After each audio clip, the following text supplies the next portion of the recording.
తాకండి అయ్యా, నన్ను ముట్టండి అయ్యా.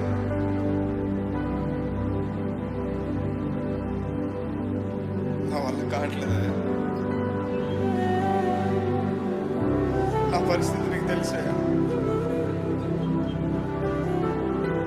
అయినా సరే నన్ను చేర్చుకుంటున్నావు కదా, అయినా సరే నన్ను హత్తుకుంటున్నావు కదయ్యా.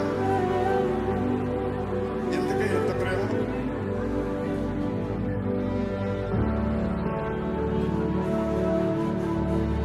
ఎందుకయ్యా నేనంటే నీకు ఎంత ప్రేమ? ఏం చేయగలదా?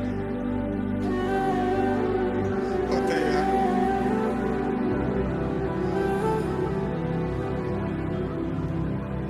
ఎందుకు తెలియని ప్రేమ కడవరకు నీతో ఉంటానో లేదో తెలియదు.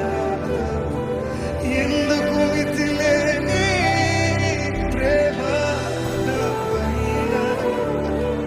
కడవరకు నీతో ఉంటానో తెలియదయ్యా. నన్ను విడిచిపోనా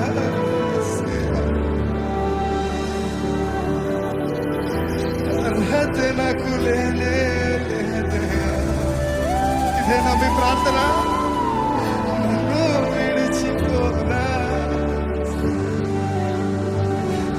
నన్ను కాదయ్యా.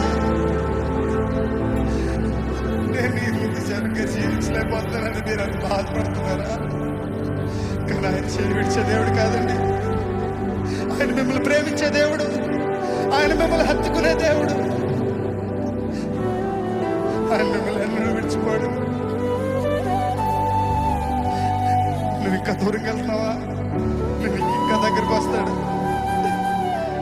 నువ్వు పడిపోతున్నావా, ఆయన మరలా లేవనెత్తే దేవుడు. కానీ ఒక్కసారి మన జీవితంలో దేవా నా వల్ల కావట్లేదయ్యా, నువ్వే తీసుకోయ్యా, సర్వం నీ అధికారం నువ్వు తీసుకోయా, నువ్వు పట్టుకోయా అని అడుగుతావా? అలా అడిగిన రోజుని ఆయన చెయ్య, ఆయన దైవ హస్తము మన మీద ఉంటుంది కదండి. మనల్ని ఎన్నడూ విడిచిపోదు కదా.